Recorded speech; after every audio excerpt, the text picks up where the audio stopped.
Buenos días, Dios los bendiga. Vamos a orar para que miremos un mensaje de la palabra de Dios. Padre eterno, Dios soberano, te damos las gracias, Señor, por este día que nos has dado la oportunidad de estar aquí.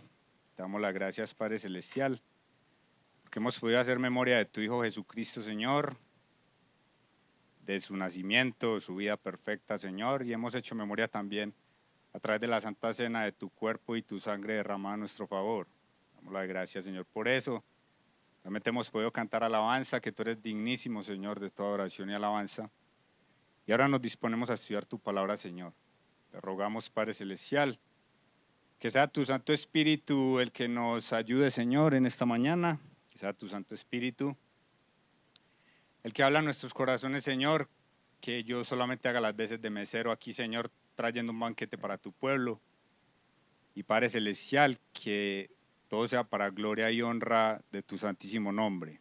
Tus manos nos encomendamos, pues, en nombre de tu Hijo Jesucristo. Amén. Bueno, amados hermanos, conmigo traemos hace, yo creo que ya años, una estudia acerca de la epístola a los Hebreos, el capítulo 11, estudiando los grandes hombres y mujeres de fe. Pero hoy quiero hacer un paréntesis porque, bueno, cuando me programan por ahí para la predicación en alguna ocasión especial, suelo aprovechar esa oportunidad. Por ahí hace como 2 años me programaron como en un cerquita de un Día de Madre y entonces, bueno, hay un mensaje acerca de las madres, un Día de Padre también por ahí, creo que fue el año pasado. Y bueno, me programaron en esta fecha cercana a la Navidad y yo dije, pues, ¿cómo no voy a aprovechar esta oportunidad para hablar acerca del nacimiento del Señor Jesucristo? Más propiamente, he titulado el mensaje como Cantos de Navidad. Yo creo que todos nosotros en esta semana hemos escuchado al menos un villancico por ahí en la calle, ¿sí o qué? Todos hemos escuchado villancicos. Y aunque hay algunos de ellos que no tienen base bíblica y no tienen ni siquiera sentido, hay unos que, por ejemplo, es que beben y beben los peces en el río, vuelven a beber, no tienen como sentido, ¿cierto? Así era yo antes, yo bebía más que los peces en el río, pero gracias a Dios que me rescató. Y hay unos que no tienen pues como sentido alguno, pero hay unos que sí tienen base bíblica y son muy hermosos, son preciosos esos villancicos. Y les confieso que me conmueve mucho cuando pienso en el nacimiento del Señor, me conmueve sobremanera. Más aún que incluso cuando pienso en la muerte del Señor Jesucristo, que es algo que también me conmueve, pero cuando pienso que el Eterno ingresó en el tiempo es algo que no me vuela la cabeza, es algo que me conmueve demasiado. Pero entonces hay algunos villancicos que tienen su base bíblica, ¿cierto? Por ejemplo, hay uno muy lindo que dice una parte, ya las campanas tocan la fiesta porque ha nacido Dios el Salvador. El sol le dio de rayos su fulgor para loar de gloria toda la eternidad. Eso suena poético, lindo, ¿cierto? El que acabamos de cantar ahorita, noche de paz, noche de amor. Oye, humilde, el fiel pastor, esos coros celestes que anuncian salud, tienen base bíblica. Hay otro muy lindo que se llama, se me olvidó, pero que dice algo como, dulce Jesús mío, dulce Jesús mío. Del seno del Padre bajaste humanado. Rompe ya los cielos, niñito. Ven, oh deseado. Y me llama la atención porque este rompe los cielos está basado por ahí en Isaías 64:1 cuando dice, oh, si rompiera los cielos y descendieras, a tu presencia se escurrirían los montes. Y creo que esa forma era como lo más lógico para todos, que el Hijo de Dios viniera de esa manera y que todo se derritiera y que sonara todo durísimo. Pero no, Él vino en su primera venida como un bebecito. La segunda venida tiene más sentido para nosotros, como Él va a venir en un caballo y eso va a ser algo majestuoso, pero Él decidir ingresar aquí en esta tierra como lo hacemos nosotros, obviamente como nos recordaba el hermano en la apertura, sin intervención de un hombre, es algo fenomenal. Campana sobre campana y sobre campana 2. Asómate a la ventana, ¿por qué? porque está naciendo Dios. Uy, hermanos. Es algo que no le cabe a uno en la mente porque Dios no tiene principio, Dios no nace. Pero podemos decir que el que nacía era Dios, ¿sí o no? Dios no muere, pero en la cruz del Calvario el que moría era Dios, ¿sí o no? Amén. La esperanza, la gloria y la dicha la tenemos en Él. ¿Quién lo duda? Desdichado de aquel que no acuda por la fe que les debe animar. Qué hermoso. Nacerá en un establo Zagala. Pastorcillos, venid, adoremos. Hoy venimos y luego volvemos y mañana nos puede salvar. Hay otro que es muy hermoso que se llama Vamos pastores, vamos. Dice, vamos a Belén a ver en ese niño la gloria del Edén. Y una parte que está basada en Colosenses capítulo 1 que dice, pues el eterno Padre, con inmenso poder, quiso que el Hijo fuera excelso como Él. Allá en Colosenses dice, por cuanto agradó al Padre que en Él habitase, ¿qué? Toda la plenitud de la deidad. Toda la plenitud de la deidad en ese bebecito que nacía allá en Belén. Hoy vamos a ver entonces, amados hermanos, en las Escrituras, tres cánticos que hay especialmente en Lucas capítulo 1 y 2. Y es que, hermanos, los cantos en la Escritura son importantísimos. Son importantísimos, por ejemplo, en la historia de la redención. ¿Se acuerdan cuando Moisés sacó de Egipto a su pueblo, que vieron todos estos portentos, todas estas maravillas? ¿Qué hicieron Moisés y María? Cantaron. Allá en Éxodo capítulo 15, un cántico precioso. Débora, cuando liberó también a su pueblo, por allá en Jueces capítulo 5 y 6, también cantó y alegría. Cada que hay redención en las Escrituras hay canto, hay alegría, hay gozo, y eso es algo muy precioso. Entonces vamos a ver tres cantos que celebran la encarnación del Señor Jesucristo. Ojo, no dije reencarnación, dije encarnación. Cuando el Dios eterno entra en carne y hueso, como cada uno de nosotros, pero sin pecado, con esa pequeñísima diferencia. El primero de ellos entonces está en Lucas capítulo 1, desde el versículo 46. Estos tres cánticos están titulados en latín, y así se conocen en teología, los teólogos lo llaman en latín, porque recordemos que el latín fue el idioma en el que estuvo la Biblia por más de 1000 años. Por ahí desde el 400 después de Cristo hasta casi los tiempos de la Reforma, más de 1000 años que estuvo la Biblia en latín, la Vulgata que tradujo Jerónimo. Entonces estos cánticos están así, por eso es que se les conoce de esta manera. El primero es el Magnificat. El Magnificat está en Lucas capítulo 1 desde el versículo 46.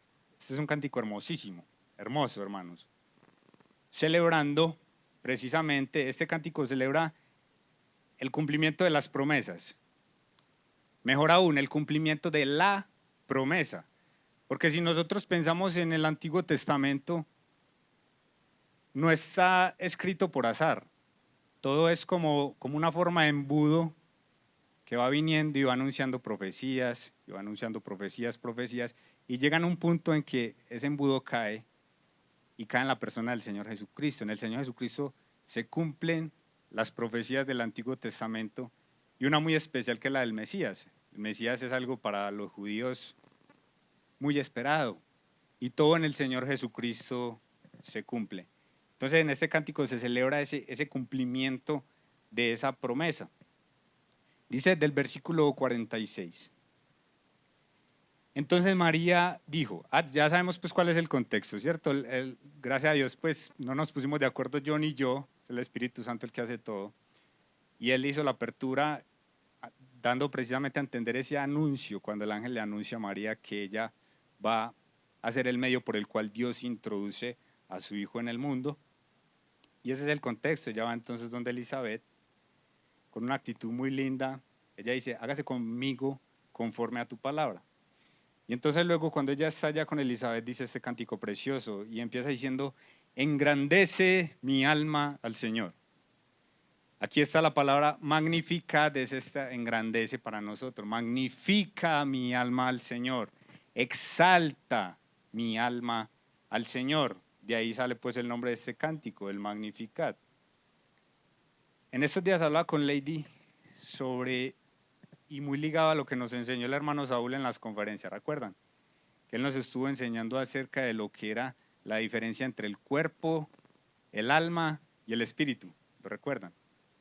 Y es sumamente interesante cómo los judíos antaño, ellos tenían ese discernimiento, tenían esa capacidad de saber dónde sentían lo que estaban sintiendo. Nosotros en la actualidad somos muy del cuerpo, somos muy corporales. Ellos tenían la capacidad de entender cuándo era una cuestión del alma, cuándo era una cuestión del espíritu. Y ellos se enseñoreaban de todo su ser. Es algo bien particular. Hoy en día no, hoy en día sufrimos de todas estas enfermedades de ansiedad y todo eso, y es el alma la que nos controla, como esas situaciones del alma. No, los judíos en la antigüedad ellos se enseñoreaban de todo su ser. Y por ejemplo, ellos le daban orden a su alma, le daban órdenes. Recuerden, por ejemplo, Salmo 103. Salmos, exacto, 103 unidos. El salmista le da una orden a su alma. Salmo 103, versículo 1 y 2. Bendice, alma mía, a Jehová, y bendiga todo mi ser su santo nombre. Bendice, alma mía, a Jehová, y no olvides ninguno de sus beneficios. ¿Se dan cuenta de la separación que ellos hacen entre su ser? ¿Cómo se enseñorean de su ser en la totalidad? Aquí María entonces está haciendo lo mismo cuando dice, engrandece mi alma al Señor. Alaba mi alma al Señor. Magnifica mi alma al Señor. Y así hagan el ejercicio que por el Antiguo Testamento se ve mucho esa parte, cómo ellos le dan órdenes a su alma.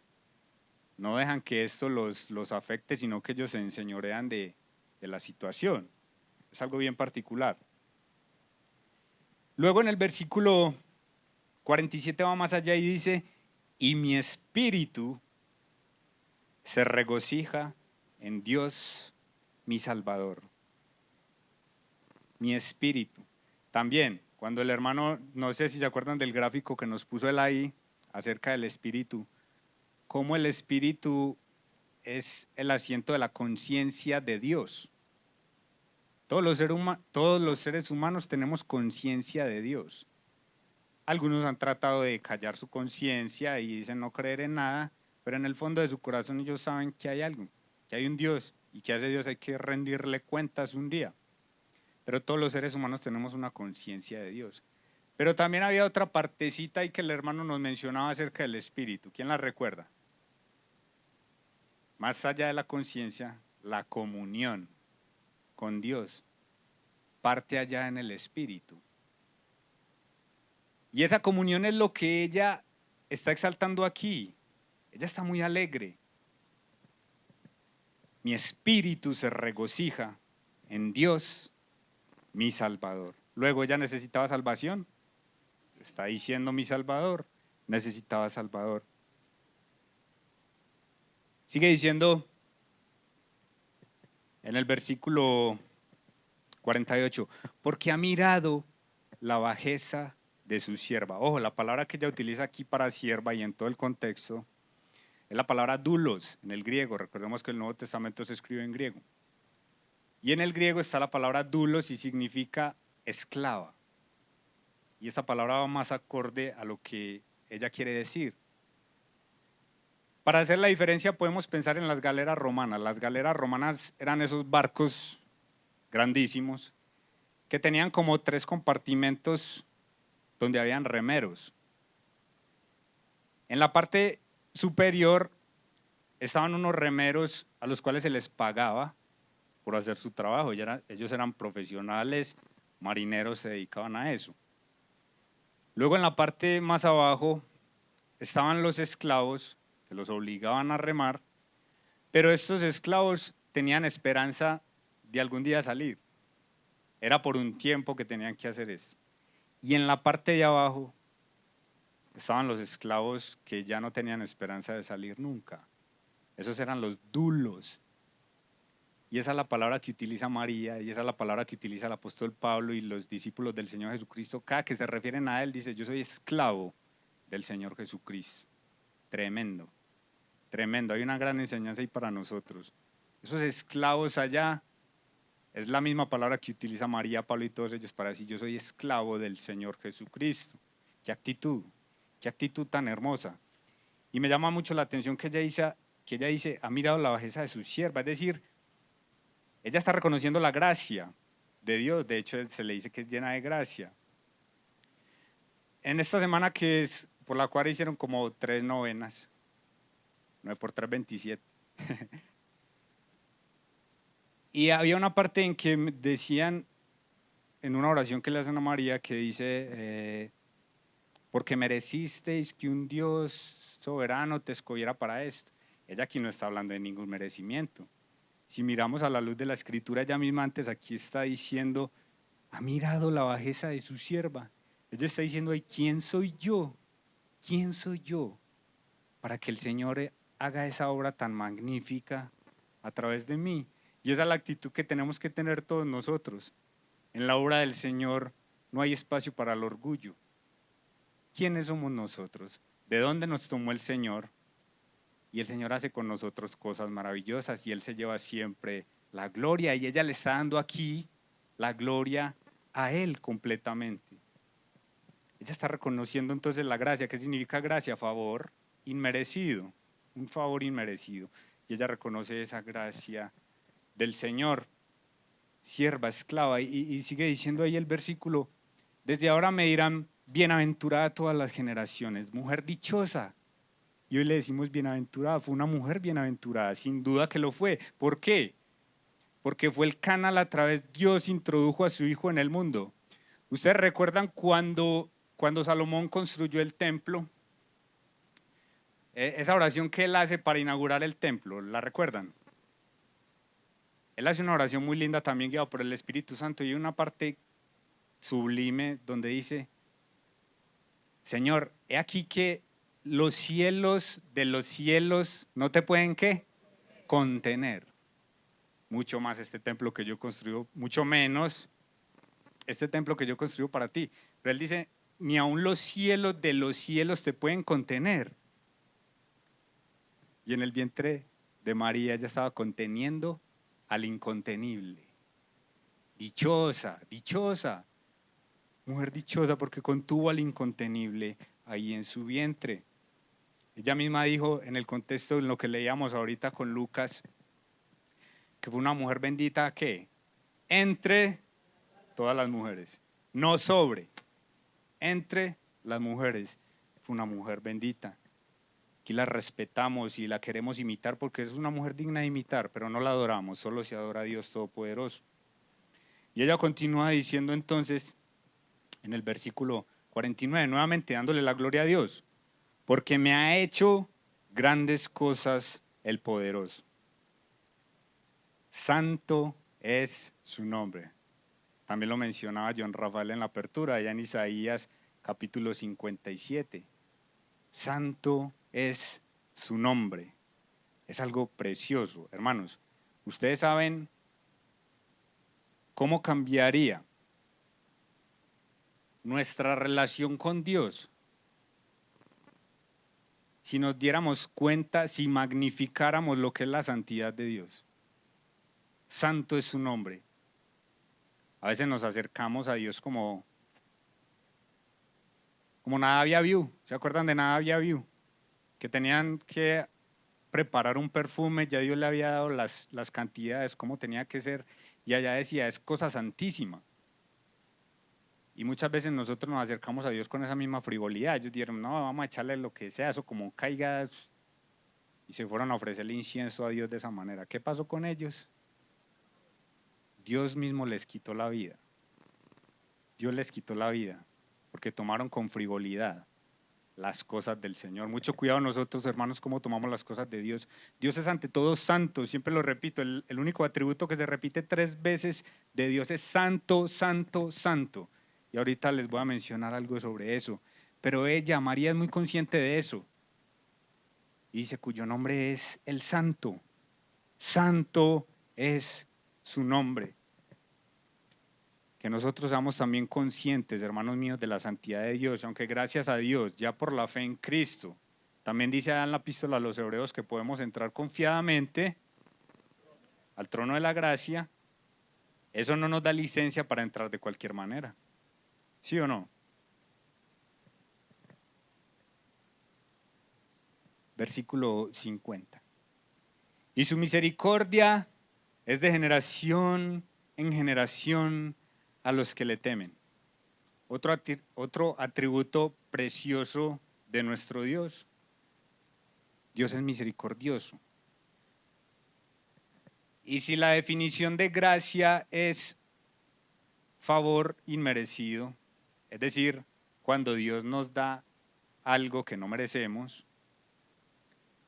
misericordia podría decirse que lo contrario, cuando Dios no nos da lo que merecemos. ¿Qué merecemos? La muerte. En Romanos capítulo 6 dice que la paga del pecado es la muerte. Es decir, al primer pecado que usted y yo cometamos, Dios tranquilamente nos puede quitar la vida, ¿sí o no? Tranquilamente. Y sería justo si lo hiciera. Por eso es que cada que usted y yo respiramos, estamos respirando misericordia. Porque Dios no nos da lo que nos merecemos, que nos merecemos el castigo. Cuando ofendemos su santidad, cuando quebrantamos uno de sus mandamientos, Dios tranquilamente nos puede quitar la vida. Pero eso es misericordia. La palabra misericordia, miseria, cordia, corazón. Dios pasa nuestra miseria por su corazón y tiene compasión de nosotros. Se acuerda de que somos polvo, como dice allá en el Salmo 103.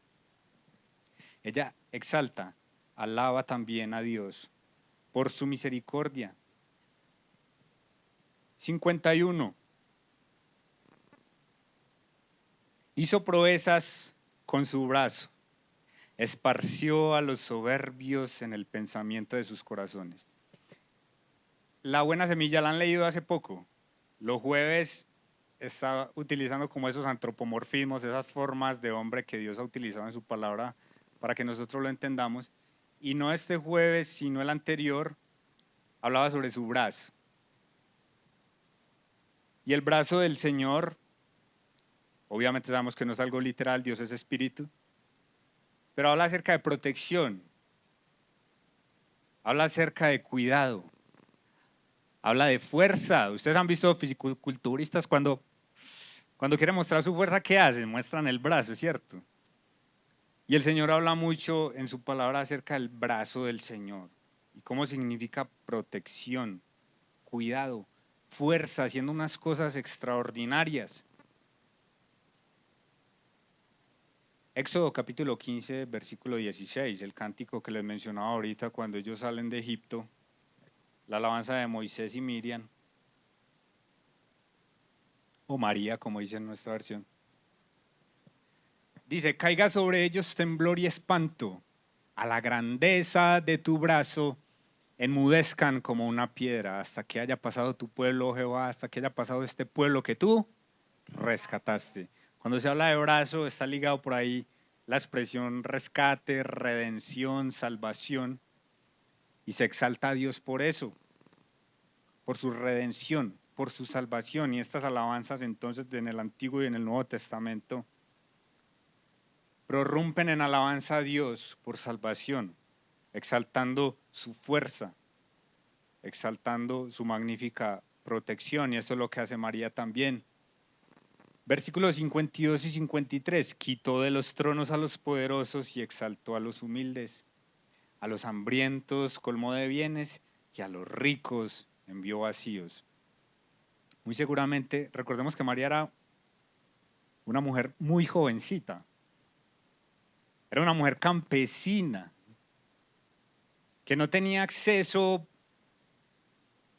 a los principales de Israel, de Jerusalén, no tenía acceso a los palacios terrenales ni nada por el estilo. aunque muy probablemente ella y José conocían su ascendencia, que eran de la casa de David, la familia que tenía derecho al trono real, pero por las circunstancias donde Roma tenía el poder de todo, no tenían acceso a esos reinos ni nada por el estilo. Pero ella exalta a Dios por cómo está haciendo sus cosas. Hermanos, hay un principio bíblico, lo encontramos por toda la escritura, y es el siguiente: Dios exalta a los humildes y abate al orgulloso. Ninguno se acercó a Dios con orgullo y le fue bien. ¿Recuerdan allá la historia en Lucas del publicano y el fariseo? El fariseo: Dios, yo hago esto, yo hago lo otro, yo doy limosna, yo doy ofrendas, yo. Dice la Biblia que él estaba orando ¿con quién? Consigo mismo. Su oración ni siquiera pasaba del techo. Y al contrario estaba el publicano allá que ni siquiera se atrevía a levantar la cabeza, ni siquiera miraba al cielo y decía: Dios, sé propicio a mí, pecador. Concluye el Señor Jesucristo esa historia preciosa diciendo: el segundo se fue para su casa como justificado. Justificado. Ese es un principio bíblico, hermanos míos. Dios exalta a los humildes y abate al orgulloso, y ella aquí lo está haciendo de esta manera. Está alabando a Dios por eso. Y el versículo 54 y 55 dice: socorrió a Israel su siervo, acordándose de la misericordia nuevamente, de la cual habló a nuestros padres para con Abraham y su descendencia para siempre. Qué precioso. Ella era muy consciente de lo que estaba pasando. Ella no está pensando, esta es una profecía más en la historia de la redención. Ella se dio cuenta de que esta era la profecía, no una profecía, sino la profecía. Y alaba a Dios por eso. Todas esas promesas que Dios había hecho a Israel se estaban cumpliendo. Y ella exalta a Dios por eso, de la cual habló a nuestros padres para con Abraham y su descendencia para siempre. Qué precioso cántico, hermanos, el Magnificat. Canto preciosísimo. Ahora vamos a pasar a otro canto que está también ahí mismo en Lucas, capítulo 1. ¿Cuál es? ¿Quién lo hizo? Zacarías, muy bien, Pachito. Pachito. Le prometo una chocolatina a Pachito.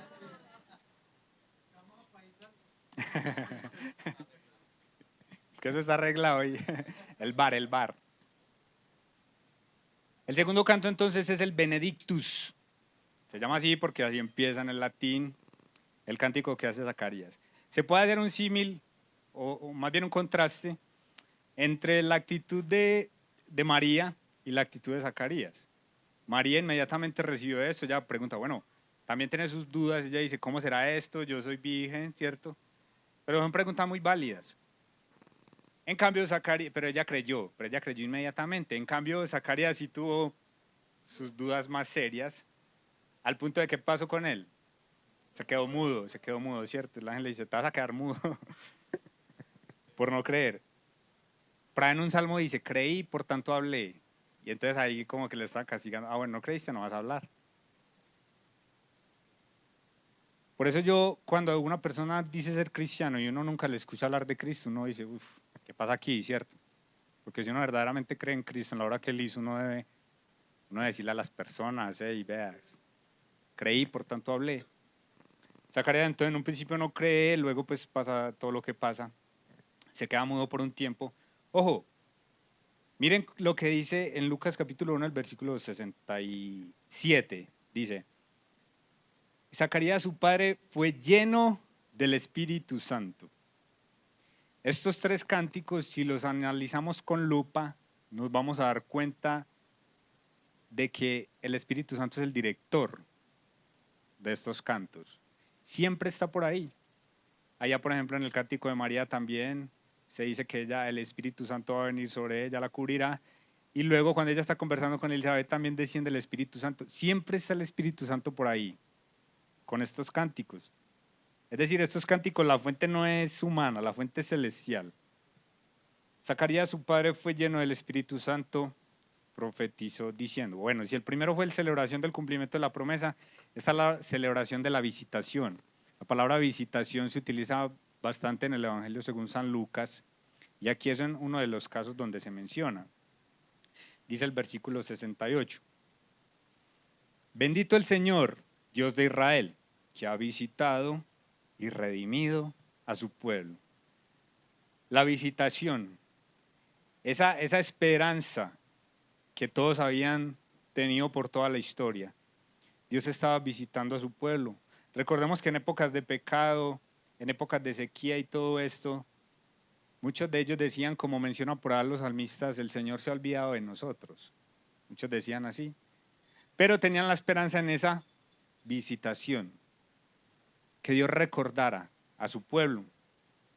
Y el 69 también dice, y nos levantó un poderoso Salvador en la casa de David, su siervo. Él está celebrando entonces aquí la visitación, la redención, y menciona algo muy, muy importante, y es la casa de David. Recordemos que cuando nace la nación de Israel, Dios empieza como a seleccionar, por así decirlo, a las tribus. La tribu de Judá, primero, ¿cierto? Y a la tribu de Judá, en Génesis allá con el hermano Antonio estuvimos viendo cuando él hace esas profecías a la tribu de Judá. Entonces ya se sabía que la tribu de Judá vendría el Mesías, pero va pasando el tiempo y ya se va como seleccionando cada vez más la profecía, ya no es toda la tribu de Judá, sino una familia, la familia de Isaí. Luego de la familia de Isaí, la casa de David. Y de la casa de David iban a ser entonces el rey de reyes, ese rey que nos mencionaba ahorita en la apertura John Rafael, ese rey eterno, ese rey cuyo reinado no tiene fin. Y él menciona entonces esto. Vamos a segundo libro de Samuel, capítulo 7. No lo vamos a leer todo por factor tiempo, pero si lo pueden leer en la casa en la tarde, sería muy bueno. ¿Cuál es el contexto? Resulta que a David le surge algo en el corazón. Él se construye un palacio allá en Jerusalén y él tiene un pensamiento muy bonito y él dice, yo, simple mortal, estoy viviendo en una casa tan linda, en este palacio, y el Dios eterno mora en una tienda, porque recordemos que el tabernáculo era algo de cortinas, algo así. Entonces surge en él el deseo de construir un templo. Y es algo bueno construirle un templo al Señor, pero luego a través del profeta Dios le dice, no, usted no me va a construir un templo, va a ser su hijo. Pero entonces en todo este capítulo 7 es como si Dios le dijera a él, parafraseándolo, resumiendo, usted no me va a construir una casa a mí, yo soy el que le voy a construir una casa a usted. Y mire la actitud también de David, dice en el segundo libro de Samuel, el capítulo 7, versículos 12 y 13. Y cuando tus días sean cumplidos y duermas con tus padres, le está diciendo Dios a David, yo levantaré después de ti a uno de tu linaje, el cual procederá de tus entrañas y afirmaré su reino. Él edificará casa a mi nombre y ojo a esto, y yo afirmaré para siempre el trono de su reino. ¿Quién fue el hijo de David? ¿Salomón está reinando en este momento? No. Estaba refiriendo al Señor Jesucristo. Él sí va a tener por siempre el trono. Y dice también en los versículos 16 en adelante, y será afirmada tu casa y tu reino para siempre delante de tu rostro, y tu trono será estable eternamente. Nuevamente no se está refiriendo a él, sabemos que David después murió. Conforme a todas estas palabras y conforme a toda esta visión, así habló Natán a David. Y entró el rey David, mire la actitud de David, qué actitud tan linda. Y se puso delante de Jehová y dijo, Señor Jehová, ¿quién soy yo? ¿Y qué es mi casa para que tú me hayas traído hasta aquí? Él también, como María, se está dando cuenta de que le están hablando del Mesías, de la profecía completa. Señor, ¿quién soy yo para ser parte de esto? Y aún te ha parecido poco esto, Señor Jehová, pues también has hablado de la casa de tu siervo en lo porvenir. ¿Es así como procede el hombre, Señor Jehová? qué linda actitud la que tenía David, qué linda actitud la de María. Los podemos imitar. Una actitud de humildad, una actitud de como una palabra que utiliza mucho Pachito. Pachito, ¿cuál es? De afinarse, ¿cómo es? Alinearse, alinearse con los planes de Dios. Otra chocolatina, pero Pachito. Alinearse con los planes de Dios. Qué lindo que nosotros tengamos esa misma actitud. Muchas veces hacemos los planes y decimos, Señor, tengo estos planes, vea, necesito que los patrocine. No, no, no, no. Nosotros somos simples criaturas, Él es el creador. Nosotros somos los que nos tenemos que alinear a los planes de Él. Señor, ¿qué quieres que haga? ¿Qué quieres que yo haga? Esa es la actitud que tenemos que tener. Volvamos entonces allá a Lucas para ver esta oración tan bonita. ¿Vamos en cuál? 68 y 69.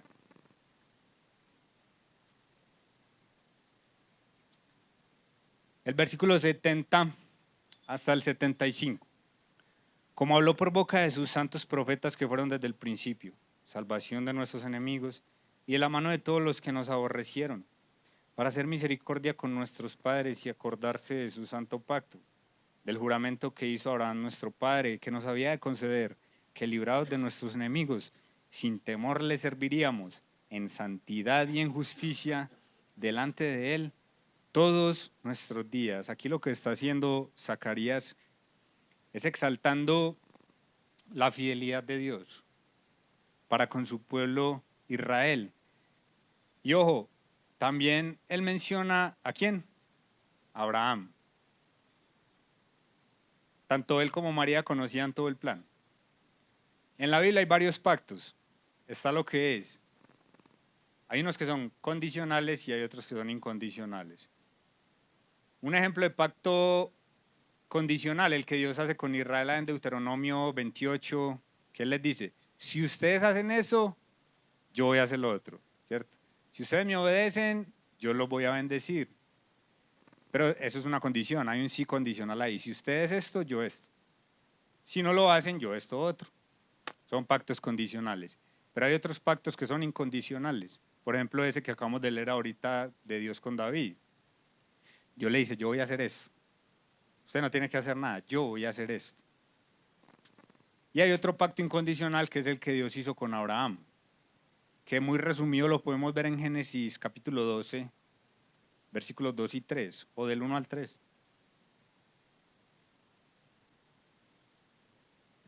Pero Jehová había dicho a Abraham, vete de tu tierra y de tu parentela y de la casa de tu padre a la tierra que te mostraré.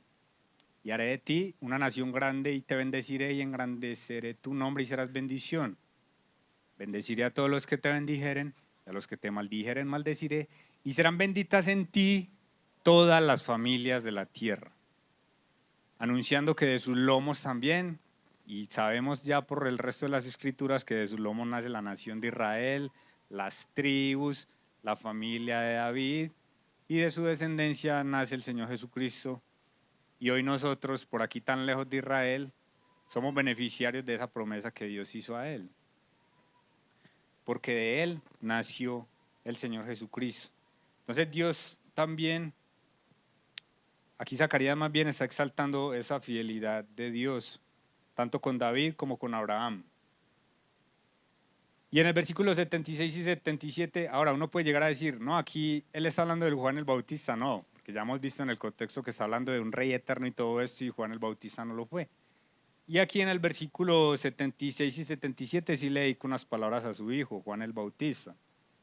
Y tú, niño, profeta del Altísimo, serás llamado, porque irás delante de la presencia del Señor para preparar sus caminos.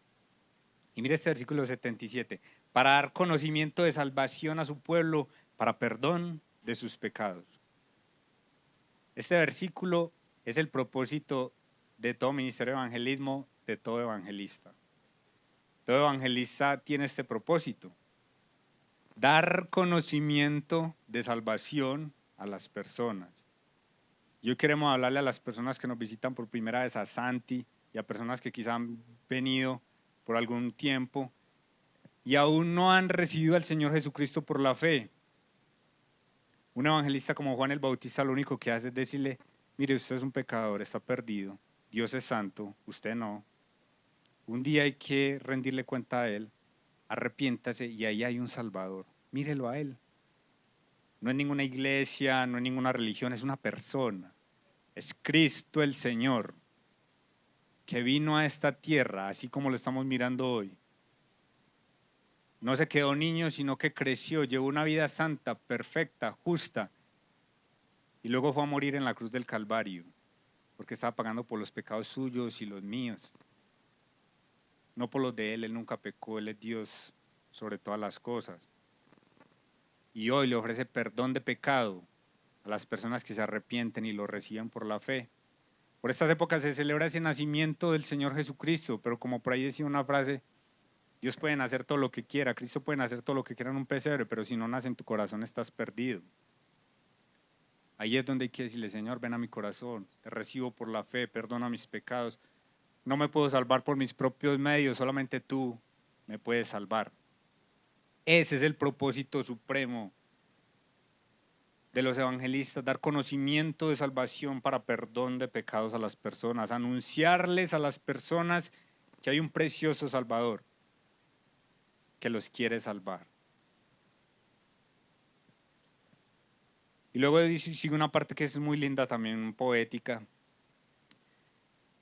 Por la entrañable misericordia de nuestro Dios, por eso es que nos ha salvado, por su misericordia. Él es misericordioso y nos quiere salvar. Que nos visitó desde lo alto la aurora. Estas poesías no las hace un Neruda, nadie. Por la entrañable misericordia de nuestro Dios con que nos visitó desde lo alto la aurora. La aurora, ¿han visto esas auroras boreales por allá en los polos? Son unas chispas verdes, hasta rosadas. Y eso está anunciando el amanecer. Aurora está ligado estrictamente con un amanecer. Y eso es lo que le está celebrando aquí. Después de todos estos tiempos de oscuridad, después de casi 500 años donde Dios no había hablado a su pueblo, Zacarías está exaltando a Dios porque viene un amanecer.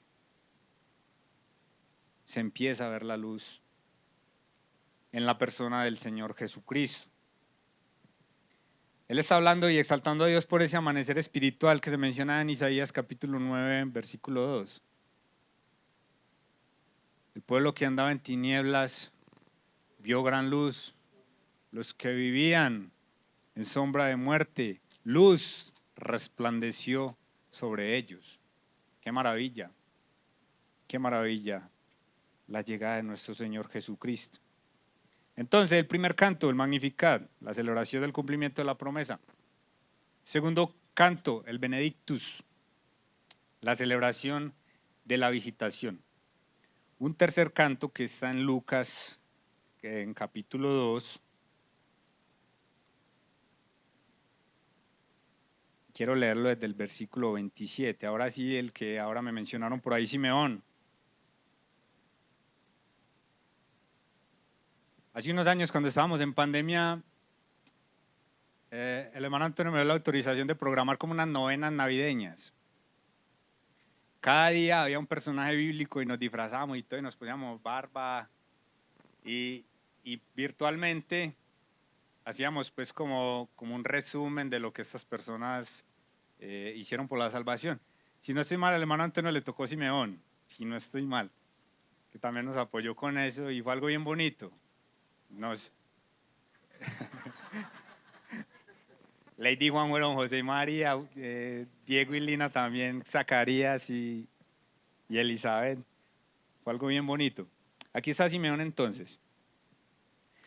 Este canto se llama el Nunc Dimittis. Nunc Dimittis, N-U-N-C, Dimittis con doble T, Nunc Dimittis. Sería traducido al español como ahora despides.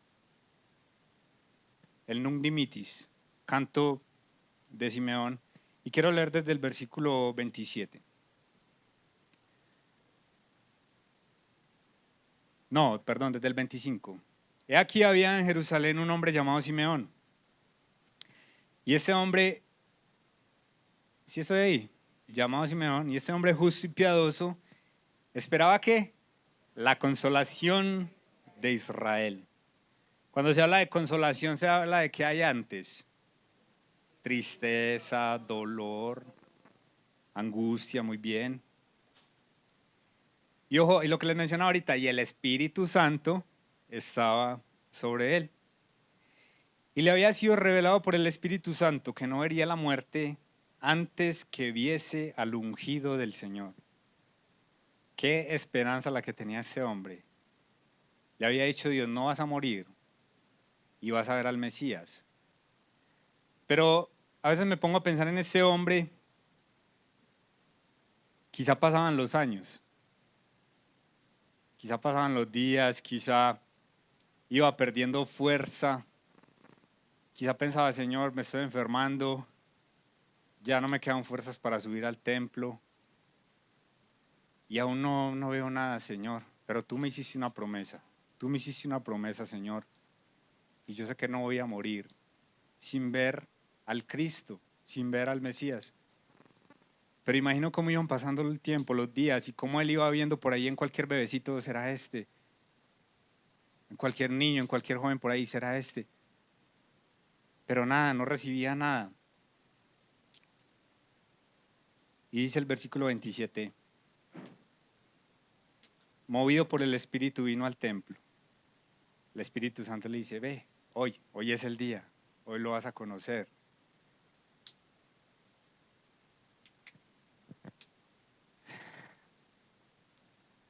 Me conmueve. La encarnación de Cristo, movido por el Espíritu vino al templo. Y cuando los padres del niño Jesús lo trajeron al templo para hacer por él conforme al rito de la ley, él le tomó en sus brazos, nuevamente conteniendo al incontenible. Toda la plenitud de la deidad en un bebecito de unas cuantas libras. No.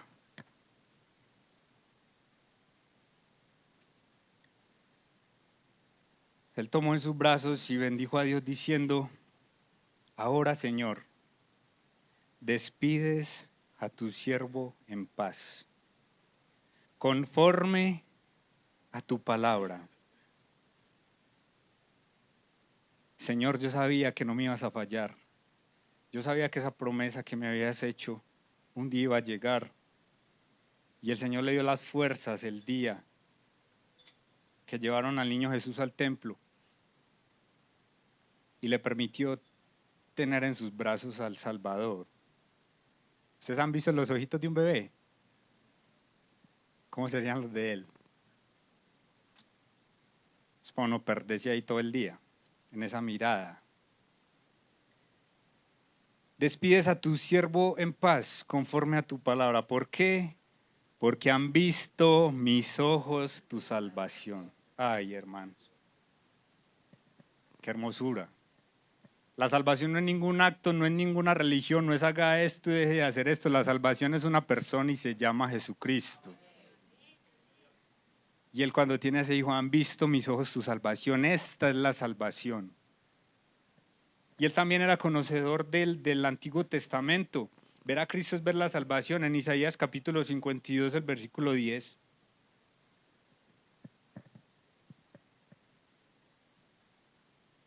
Jehová desnudó su santo brazo, nuevamente lo que veíamos ahorita, ante los ojos de todas las naciones, y todos los confines de la tierra verán la salvación de nuestro Dios. Hoy nosotros estamos en los confines de la tierra y hemos visto la salvación de Dios, ¿sí o no? Amén, por la gracia de Dios y gloria a su nombre. Hemos visto la salvación a través de Cristo el Señor. Han visto mis ojos tu salvación, la cual has preparado en presencia de todos los pueblos también. Otra profecía que está en Salmo 98, versículo 1 y 2.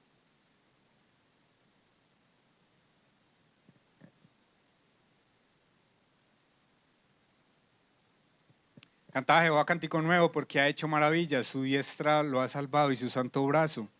Jehová ha hecho notoria su salvación, a vista de las naciones ha descubierto su justicia.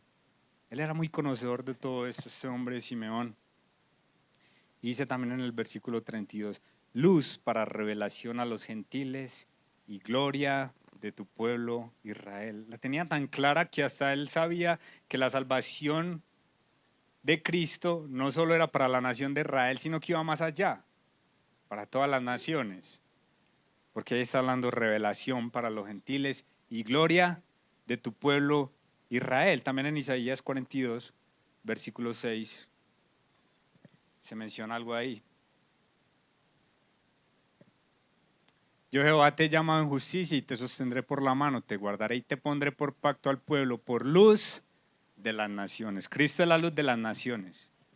Hoy en día hay guerras y todo esto y las personas creen que tener más armamento pues eso los va a salvar. La única esperanza es Cristo. La única esperanza para las naciones de esta tierra. Qué canto tan precioso, hermanos, este de Simeón. Este está celebrando la llegada de la salvación en la persona de Jesucristo, de ese bebecito que él alcanzó a cargar. Yo quisiera ver el rostro de Simeón cuando se fue para la casa después de esto. Creo que irradiaba una paz, una felicidad de ver las promesas del Señor. Y por último, este más cortico, quiero mencionar otro cántico que hay y es el Gloria. En Lucas capítulo 2, canto de los ángeles. Lucas capítulo 2, versículo 8 al 14. Había pastores en la misma región que velaban y guardaban las vigilias de la noche sobre su rebaño. Y aquí se les presentó un ángel del Señor, y la gloria del Señor los rodeó de resplandor y tuvieron gran temor. Pero el ángel les dijo, no temáis, porque aquí os doy nuevas de gran gozo que será para todo el pueblo, que os ha nacido hoy en la ciudad de David un Salvador que es Cristo el Señor. Esto servirá de señal, hallaréis al niño envuelto en pañales, acostado en un pesebre. Y uno puede ir pensando en esta escena. Todos los reyes de la tierra sabemos que, ¿dónde nacen? En palacios o en la mejor clínica que haya en el país. Mandan a traer a los mejores médicos, lo que sea, la comodidad, la asepsia. Cierto, ellos quieren todo lo mejor. Pero el Rey de Reyes, el Eterno, ¿nació dónde? En un pesebre. Qué bien, mi amor. Nació en un pesebre. Todo esto para decirnos y para enseñarnos a nosotros que en un lugar sucio nació el Salvador. ¿Sabe que nuestros corazones son semejantes a ese pesebre? Nuestros corazones son pesebres sucios, llenos de inmundicia, de caca y animales o lo que sea.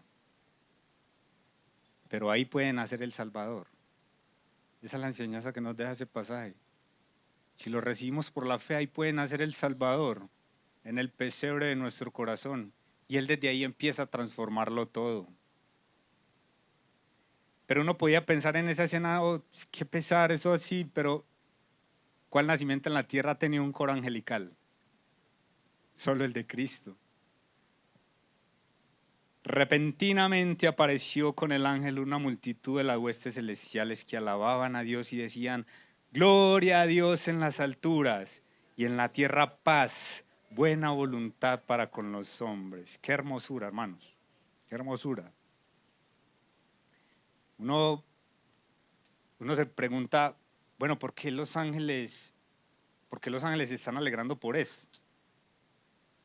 ¿Por qué los ángeles, si hay en Hebreos capítulo 2, versículo 16, dice que Él no socorrió a los ángeles, sino que socorrió a la descendencia de Abraham? Es decir, eso a los ángeles no les daba ningún beneficio como el que sí nos da a nosotros. La salvación eterna de nuestras almas, el Salvador. Y uno se pregunta, ¿pero por qué? ¿Por qué ellos se están alegrando? Ciertamente no socorrió a los ángeles, sino que socorrió a la descendencia de Abraham. Un ángel una vez que cae, ya no hay oportunidad de salvación. Pero estos ángeles se alegran y están tan alegres y hermanos. Y yo creo que es porque ya en Isaías capítulo 6, ¿recuerdan la escena? Lo que les mencionaba ahorita.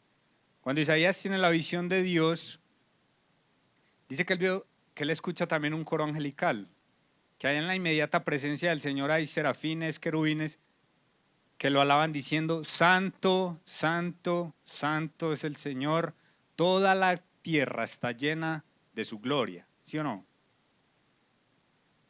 ¿Y qué dice ese pasaje sobre la apariencia de los ángeles? Que ellos tienen 6 alas. Con 2 cubren sus pies, con 2 vuelan y con 2 cubrían su rostro. ¿Se dan cuenta de la santidad de Dios? Es tan magnífica la santidad de Dios que ni siquiera los ángeles pueden verla porque Él es la mismísima fuente de luz. Ni siquiera ellos toleran eso. La santidad de Dios, que es terrible. No podían ver a Dios nunca. Ellos estaban alegres porque por primera vez en la historia podían ver a Dios. Por primera vez vieron a Dios ahí, en ese bebecito. Y prorrumpe la alabanza de estos ángeles diciendo, gloria a Dios en las alturas y en la tierra paz, buena voluntad para con los hombres. ¿Sabe cuándo va a haber otro coro celestial? Allá en el cielo, en Apocalipsis capítulo 5 lo menciona. Va a haber otro coro celestial alabando al Padre Celestial y al Cordero. Hermanos, para terminar, quiero leer el himno que mencionaba Juan David Ochoa. Ese himno también a mí me fascina. Santa la noche, pero resulta que ese himno, como él nos explicó bien, lo crearon por ahí en Francia, lo traducen al inglés, en el inglés es el idioma que más se propaga.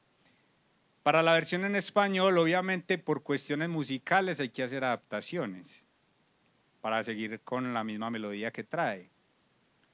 Pero yo lo quiero leer en una traducción del inglés, pues obviamente traducido del inglés al español, hay unas que también riman, pero está como un poco más cercano al original y es muy lindo y lo quiero leer. Oh, noche santa, las estrellas brillan intensamente. Es la noche del nacimiento de nuestro querido Salvador. El mundo yacía en pecado y error hasta que Él apareció y el alma sintió su valor. Un estremecimiento de esperanza, el mundo cansado se alegra porque prorrumpe un nuevo y glorioso amanecer. Caed de rodillas, oíd las voces de los ángeles. Oh noche divina, oh noche en que Cristo nació. Oh noche divina, oh noche divina. Guiados por la luz de la fe que brilla serenamente, con corazones expectantes, estamos de pie junto a su cuna. Así guiados por la luz de una estrella que brilla dulcemente, vienen los sabios hombres del oriente. El Rey de los Reyes yace en un pesebre humilde, conoce nuestras pruebas, nació para ser nuestro amigo. Él conoce nuestra necesidad, no es extraño a nuestras debilidades. Mirad a vuestro Rey, inclinaos humildemente ante Él. Mirad a vuestro Rey, inclinaos humildemente ante Él. Verdaderamente nos enseñó a amarnos unos a otros. Su ley es amor y su evangelio es paz. Romperá las cadenas de esclavitud porque es nuestro hermano y en su nombre cesará toda opresión. Cantemos himnos de alegría en un coro agradecido. Denotemos que todo lo que hay en nosotros alaba su santo nombre. Cristo es el Señor. Alabemos su nombre para siempre. Por ahí hay una canción en el mundo que se llama que la noche más linda del mundo, que porque él estuvo por ahí con una mujer, esa no fue la noche más linda del mundo. Esa fue la noche más linda del mundo. Amén. Padre Celestial, Dios eterno y soberano, te damos la gracia, Señor, por tu santa y bendita palabra. Gracias, Padre eterno, porque ella nos enseña, ella nos habla, Señor. Gracias por tu Santo Espíritu, Señor, que guió, que compuso estos cánticos, Señor, tan hermosos. Gracias, Señor, por enviar a tu Hijo de esa forma tan preciosa, Señor. Es locura, Señor, es locura pensar que el Rey de Reyes haya venido de esa manera, haya nacido en un establo. pero todo con el propósito, Señor, de venir a buscar y a salvar lo que se había perdido. Muchas gracias, Padre Celestial, por el nacimiento, la vida, la muerte y la resurrección de nuestro bendito Señor Jesucristo y su regreso que será inminente. Muchas gracias, Padre eterno. Te adoramos y te exaltamos, Señor, como lo hicieron esos pastores, esos ángeles. Nos unimos en adoración y te alabamos, Señor. Gloria a ti por siempre, jamás. Alabado seas por toda la eternidad, Señor. Y en tu santo nombre oramos al Padre Celestial. Amén. Dios los bendiga.